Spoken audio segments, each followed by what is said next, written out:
Ал Алматы облысында жол апаты көбейді. Полицейлер осылай деп дабыл қағып жатыр. Соңғы 5 күннің өзінде жол көлік апатынан 26 адам көз жұмған.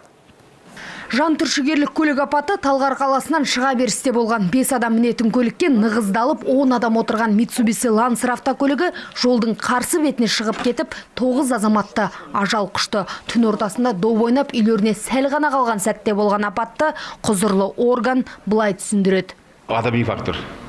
Жүргізушінің таза жаңағы кінәсінен болған дүние. 95 жылғы бала деген 20 жастағы бала, ол мүмкін допты ойнап шаршаған да шығар. 2-3 күн өтпей жатып, Алматы облысында тағы да ірі жол көлік апаты болды. 7 адам қаза тапты. Ресми ақпарат бойынша көліктегі 7 адам Алакөлге демалуға бара жатқан. Қайғылы жағдай Қабанбай ауылының маңында болған. Алматы Талдықорған тас жолының Кербұлақ ауданында да ірі жол көлік апаты тіркелді. Бір жанұядан бірден 5 адамның тағдыры қыршыннан қиылды. Құзырлы орган қызметкерлерінің айтуынша, Кербұлақ және Талғар ауданында болған жол көлік апатына ұшыраған автокөліктерді небәрі 20 жасқа енді толған жас балалар тізгіндеген. Бұл жаңағы қарсы бағытқа шығып кету. Сонымен қатар жылдамдықты көбейту. Осындайдың салдарынан көп жол көлік оқиғасы болып жатыр.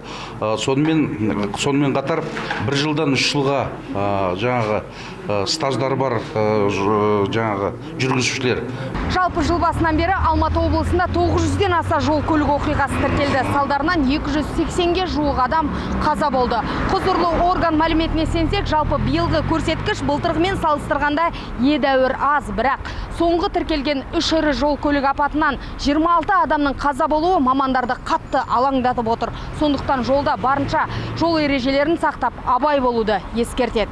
Самал Қабышева, Жеңіс Батырғалиұлы. Информбюро 31 арна, Алматы облысынан.